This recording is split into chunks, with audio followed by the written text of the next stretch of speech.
Hey, Shakur. Hey, I hope you doing what makes you tick. I hope you ain't doing all no extra shit. You don't need all that extra shit. You better be doing what make you tick. I remember when you went to one of Crawford's camp and you did one of his trainings and you know, a full camp and stuff, man, and one of his training programs and shit, man, got in the fight and you look like...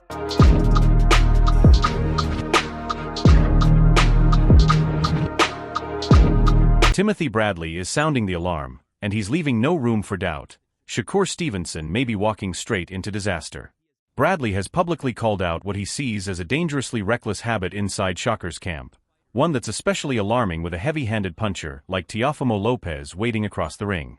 This isn't a minor oversight. It's a career-threatening gamble.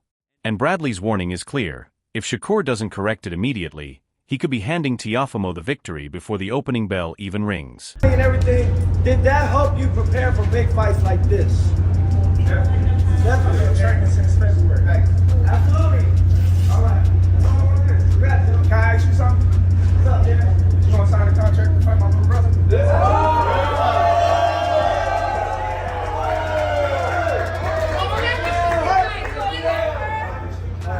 And there we go. Yes. I will fight him right now, but they want to wait till January, February. Hey, beat up right now.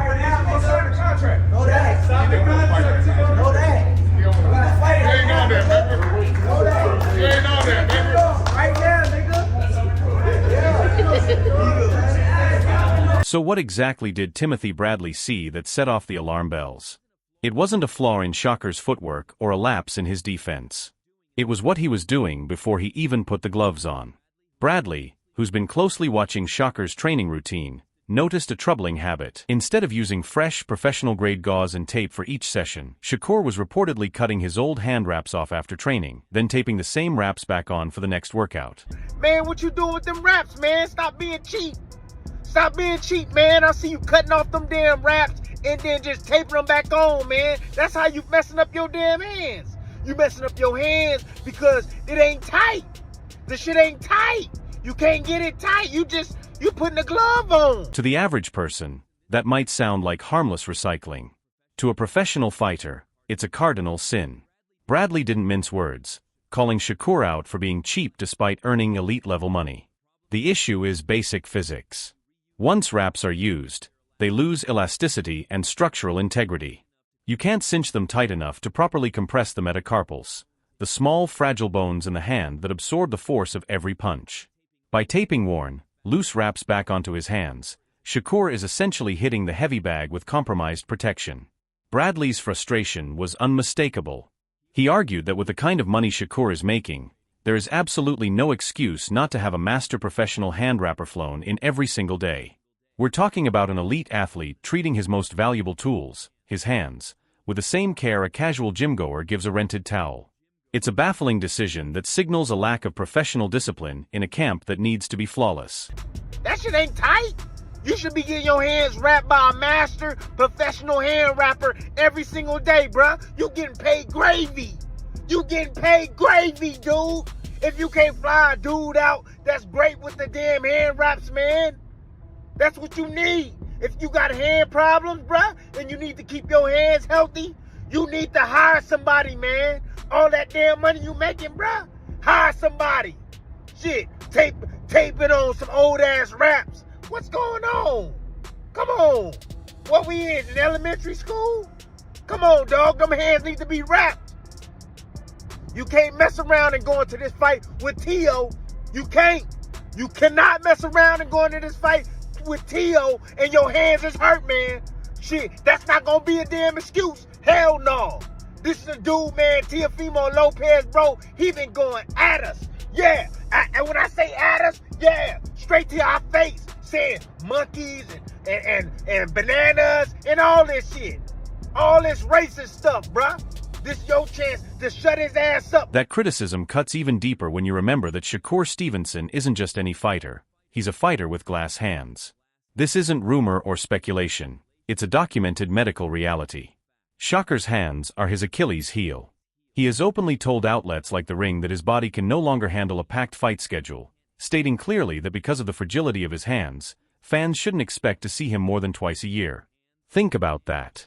He's still in his 20s, supposedly in his physical prime, yet he's already managing his career like a late-stage veteran because his hands simply won't hold up.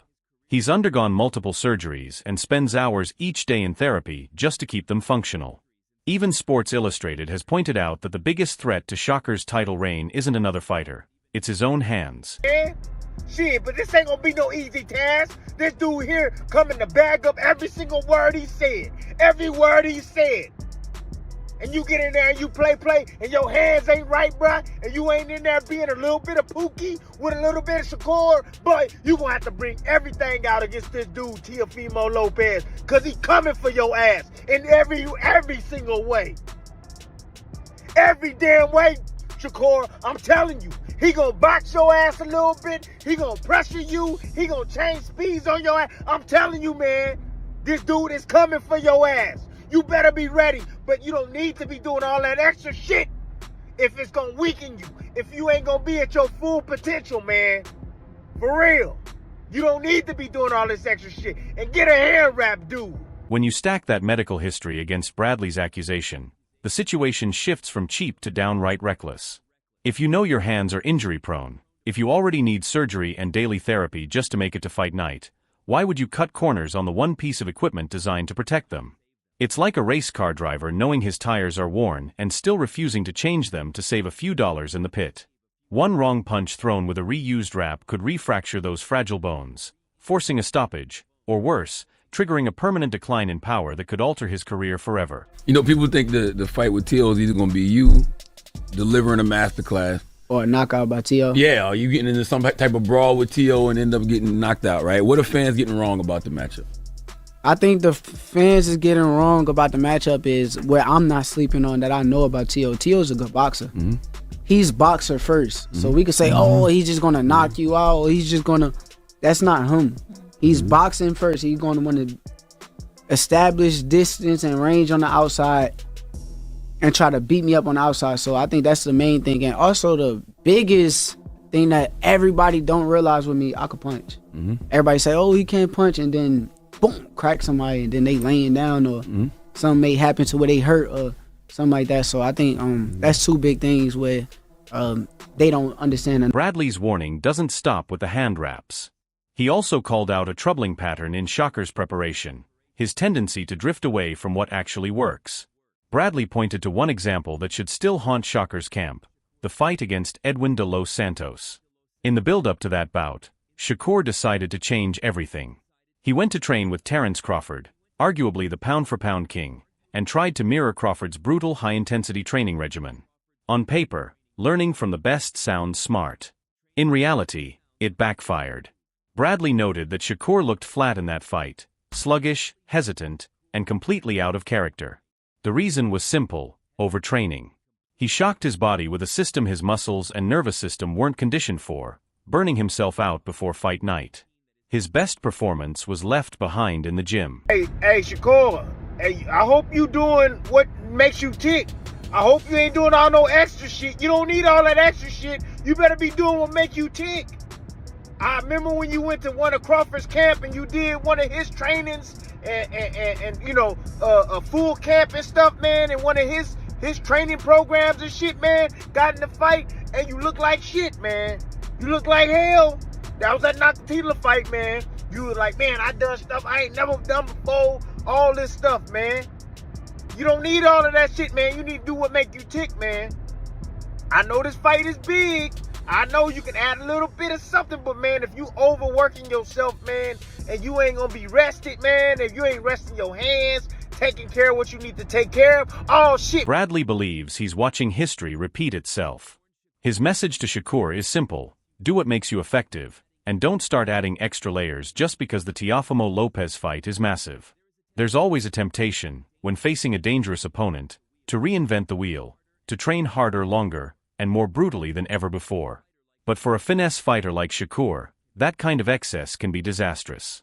If he walks into the ring against Teofimo overtrained, fatigued, and with compromised hand protection, Bradley says he's walking into a slaughter. The lesson from the Crawford camp was clear: stay in your lane. And yet, All signs suggest Shakur may be swerving once again. This one, you don't have to answer. Okay. But I'm curious if you will answer it. Yes. Most overrated boxer right now. Most overrated boxer right now. You could go all time, I guess, if you wanted to. I'll just say it. I think Shakur Stevenson, who I'm going to be facing. I think he's overrated. I think so. Yeah. He's been decreasing on his style. Yeah, but people amp it up like he's really got the goods. I'm looking forward to us finally facing in that square circle and really showing the world. But I'm really going to show them. And we can't ignore who's standing across the ring. This isn't a technical chess match against a cautious opponent. This is Teofimo Lopez. The stakes have moved beyond boxing and into something far more personal. Teofimo has escalated the buildup with rhetoric that many have found deeply offensive, including alleged racially charged remarks and imagery that have infuriated Shakur Stevenson and his camp. Whether intentional provocation or reckless trash talk, the tension has reached a volatile level, turning this fight into something raw, emotional, and dangerous in ways that go far beyond strategy alone. It's really that time for him to really take his first loss and, me whoop his ass to the point where either he quits on the stool or I knock him out. How I see this fight being played out is with me pretty much setting that momentum for the people out there as well. Not really trying to force for it. However, I can't be too technical with Shakur. You got to make it a little ugly. You got to make it a little ugly. If you try to be too technical with Shakur, it could be too long of a weighted chess match. Certain people don't want to see that. They don't want to see pop shots. You know what I mean? They want to see good action. I have yet to see, and I think you could attest with me, I don't think we have seen Shakur face anyone higher than who he's going to face next in that of me. So, I definitely, commend him at least for stepping up to the plate. But I think it's time. I think it's really that time for him to really take his first loss and, me whoop his ass to the point where either he quits on the stool or I knock him out. You really believe, because everyone will say, oh man, Shakur is probably one of the best defensive fighters in the game. You really believe you can stop Shakur Stevenson? Yes.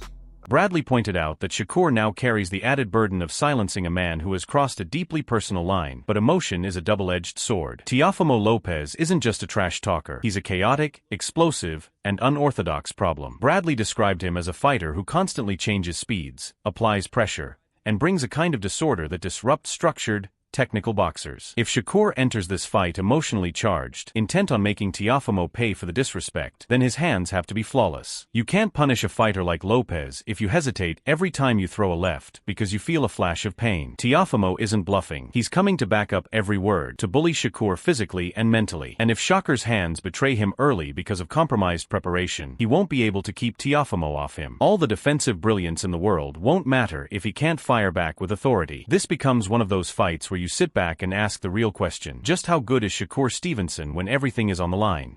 I think it's one of those matches where you're sitting there and you're saying, how good is Shakur Stevenson? How good is he? I hear a lot of people talking about him, but how good is he? He's already accomplished or is a 3-division world champion already, 126, 130, 135. He has a chance to be, what, 4-division world champion already in his career? Man, I mean, look, I think it's a great opportunity, but the fight just has to happen. Style matchup, you got a defensive wizard versus I want to say somewhat of a freak of nature. Let me get some props to Teofimo Lopez other than, bashing. Yeah. The kid has, on his biggest moments, has shown up. He has. He beat Taylor. He beat Lomachenko when everybody doubted him. And this is another opportunity that he likes. He likes these big old challenges. You know what I'm saying? To show up and defeat all the odds. So this is down his alley. Tio is very selective when he chooses to fight these men. So we gonna see if according to his calculations, if this is the right move. We gonna see. That leads to one of the most intriguing pieces of advice Bradley offered. He told Shakur he's going to need a little bit of Pookie and Ray Ray for this fight. A colorful way of saying Olympic polish and textbook boxing won't be enough. He's going to need a street edge. He's going to need that dog in him. This fight is going to get ugly, and it's going to get rough. But here's the paradox. You can't bring a street mentality with bargain bin preparation. If Shakur wants to stand his ground, trade when necessary, and take the fight to Teofimo, he needs absolute confidence in his body. He has to know that when he fires that counter, his hand won't betray him. Without that trust, the edge disappears, and so does his chance to control the fight. See, what Teofimo Lopez is, bro, he's a hell of an athlete, man. And he contort his body in different ways, in different times, you know what I mean, to create offense for himself. Seriously, I'm sitting there watching him against Sandor Martin, and I'm watching this guy, you know, figuring it out. You know, yeah, distance, definitely when a guy was able to maintain distance, yes, it becomes challenging for T.O. It does. But the thing is with T.O. is he's a risk taker. All right. And the thing that I know about Shakur Stevenson is that Shakur has to be on balance. Shakur has to feel safe because he's a defensive first type of fighter. And Shakur won't deploy any offense unless he truly feels he's going to land.